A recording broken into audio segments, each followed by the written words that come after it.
Kicking off tonight with my guy Juicy J in the Twin Cities, Myth and Maplewood. How are you, man? Yo, man, I'm good, man. How about you, man? Not too bad. You're lucky because it's warm today. And you're probably like, no, it's not. But it is to us. Cold.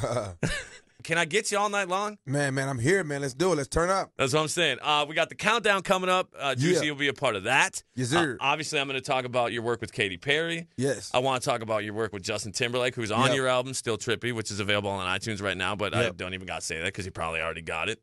We'll talk about the album and more. First, I'm huge on social media. Yeah. I'm addicted to Twitter. So me asking you to follow me back will happen later.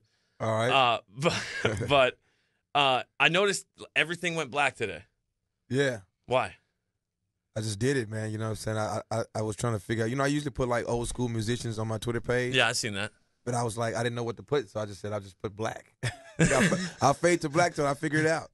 Dude, I like that. That's really cool, man. What is a lot of artists are cool with Twitter and some are whatever with Twitter. Yeah. It's an avenue to reach out to your fans. What does that mean to you and your success moving forward? Man, I mean, I consider it like free advertisement, and you know, you got to keep in touch with your fans and let them know what you're doing. I mean, these days, man, people want more than just a song. You know, back in the day, you know, in the 90s, you might just throw a song out there, you'd be cool. Now they want to talk to you. They want to see what you're doing on Instagram. They want to see who you're dating. They want to see what kind of food you're eating, what kind of clothes you're wearing, which is cool. You know what I'm saying? You get to, you know, it's almost like you get to connect with the artist, not just the music. You know, you can almost talk to them. Maybe like you want to talk to Juicy J, just go to Twitter, and sometime I might, you know, tweet you back. You know what I'm saying? Answer a question or whatever. So I think it's fun, man. I enjoy it. And it's at The Real Juicy J. Let me ask you this. Musically, you're super busy. You're working with super talented people. How did the collaboration with Katy Perry come about? Producer Dr. Luke, he hit me up. He was like, "Yo, Katy Perry wants you to, she want to feature you on one of her songs on her album." And I was like, "Holy, are you serious?" He's like, "Yeah," and I was like, "Wow." So he sent me the song over, and I did the verse. And then like a week later, he's like, "Yo, she's in L.A. She want to meet you, man. So come to the studio." So I come down to the studio, man. She was in there, and she loved the song. And she was telling the engineer how she wanted to sequence the record. I mean, it was amazing, man. I'm gonna admit this to you right now because I feel we've talked for 30 seconds, so I feel like we're close. I have a massive crush on Katy Perry, like life-changing. Like I will quit my job today if she was like, "Oh my God, let's go on a date." I'll be like, "I gotta go." I can see that. I've always got one foot out the door just in case she calls. What does that mean for you to be that type of artist that can do? I mean, she thought of you. You know what I mean? I mean, it's great, man. I mean, like, it opened a lot of brand new doors for me, man. You know what I'm saying? I mean, like, my phone has not stopped ringing yet, which is great, you know what I'm saying? I mean, I feel like I can do anything, man. I won an Academy Award, so I feel like I can do any kind of music, you know, whether it's pop or whether it's, you know, rap music or maybe country, you know what I'm saying? Who knows, you know what I'm saying? But, I mean, like, it's still going to be me. Anytime you hear my verse on any song, I'm still going to be the same person. I don't feel like I have to change up too much, you know? I might have to maybe, like, not cuss in certain songs, which I can deal with that. But it's still gonna be me. I'm still gonna have fun with the song. It's still gonna be my character, you know what I'm saying? Dude, your verse on Katie's Dark Horse is one of the sickest verses in music in the last year. Appreciate it, man. Thank you, man. Yeah, I worked hard on that, man. Let me ask you this: Is there a phone call you've gotten at this point because of your collaboration with Katy Perry that you're like, they want to work with me? Yeah. I got a phone call from somebody wanted me to do a song with Enrique Iglesias. Oh, for real? Yeah, that would actually be really cool. Brantley Gilbert. Oh, I love Brantley Gilbert. Yep. So I got like a lot of, you know, calls that I never thought I was going to get in my entire life. You're like, pardon me? You had to like YouTube? I had to YouTube a couple of people because I didn't know, you know what I'm saying? Yeah. You know what I'm saying? But I mean, it's all good, man. I'm enjoying it, man. I mean, I think it's a blessing, man. You know, I've been doing this for so long, and I didn't even think none of this was going to happen. And my name and career just, you know, the vibe, everything, the buzz just taking off fast. You know, shows are selling out, people are showing up. You know, girls are flashing me all the time. It's crazy. Life is good. I would say so, man. And you brought up the Oscar that you've won. Yep. Did you think like, oh, I've peaked? Like this is amazing. This is the best it's gonna get.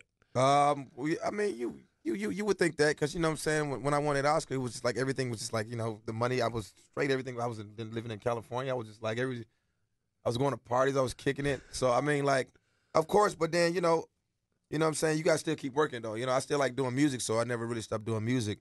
I just kept moving, you know, even though everything I did actually feel like I peaked. Because I was like, what can I do to make it bigger than, this Oscars. I felt like I couldn't do nothing else. But I just kept on working, man, and like here I am again, man, trying to win another one, Like I said, I got a lot of movie companies been calling me too. I got like a lot of meetings that coming up with some major stuff. We'll see. What does it mean to you that an artist who has the pedigree of Leonardo DiCaprio hasn't taken one home, but you have? Man, look, man. I mean, a lot of people they make fun of that, but like, man, look at dude's probably, man, that man worth like $300 million. Man, he good. I mean, and it's funny because everyone else is like, you don't have a trophy. He's like, have you seen my bank account? Yeah, his bank account is sick. I mean, it's all good. I mean, he'll get one, man. He's super talented, man. I mean, like, man, I don't even look at it like that. I mean, like, I didn't think I was going to get one. I still wake up today and still don't believe I got it. Is it on your nightstand next to the lamp? I just keep it in a safe place because I don't want people touching it because they get their fingerprints on it and stuff like that. You got family that's like, let me see it. You're it's not here. Yeah, I'd be like, it's gone. Let me take an Instagram picture with it real quick. No, man, I just try to, just keep it, safe because it still looked like the same way when I got it. I got it like 6 or 7 years ago, so it's still the same. Did you put it in the house at all for a little bit, or were you like, this is great, put it in a safe? When I was in LA, I had it hanging on my piano for a minute, sitting on the piano, but I was kind of nervous because everybody would walk in there and be like, yo, man, it's Oscar. I'd be like, yo, don't touch that. You know what I'm saying? You can look at the piano, just don't touch that Oscar. Leave it alone, you know what I'm saying?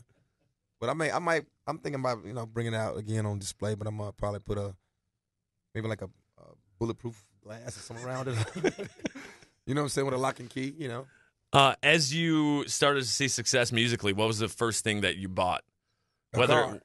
It was what kind? Yeah. What do you remember? What kind? I bought a Lexus. I mean, I was like 21, 22 years old. First got my first little piece. You're young, man. The first thing you're gonna buy is a car. Still living at home with my mama, but bought a car. I don't know what that's like. Yeah. Shout out to my mom. Yeah. Musically, what are you into now? Man, I listen to everything, man. You know what I'm saying? I just keep my ears open, man. I mean, I like Adele. I like her music. I've been listening to like Lauryn Hill, Isaac Hayes, stuff like that. What's this other chick I've been listening to? Her name Ella Varner. I think that's her name. I've been listening to her album. It's funny because like people obviously working here at the radio station, we're surrounded by music all day. As an artist, you're surrounded by music all day. It becomes your life. Yeah.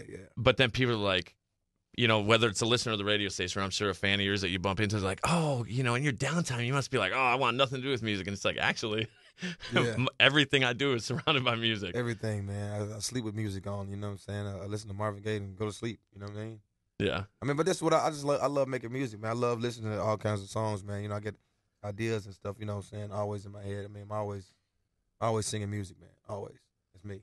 Well, and let me ask you this. As far as since the Never Sober Tour kicked off, what has happened that you're most proud of on this tour so far? Or is there anything that surprised you? I'm proud it's sold out everywhere. You know what I'm saying? It's been selling out every night. And the merchandise been selling like crazy. So that's a nice check. Yeah, you know what I'm saying? God, I need to go out there and get a Juicy J t-shirt tonight. I mean, it's been great, man. I mean, I haven't been, a lot of times I'm still surprised when people show up. I'm not going to lie to you.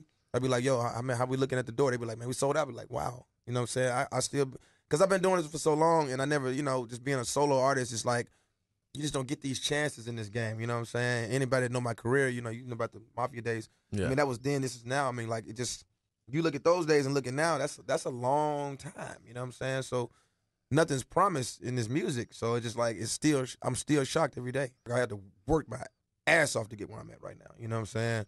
I mean, I was literally like, when I went back to Memphis, I was, making mixtapes and, had a hired street team to pass out mixtapes. I mean, I was really grinding, man. A lot of people don't understand that. It didn't just happen with one song. Everybody think bands will make a dance, and all of a sudden I was back on, on the charts. But it was a grind. You know what I'm saying? I made that song in a 2-bedroom apartment in some chick's apartment in D.C.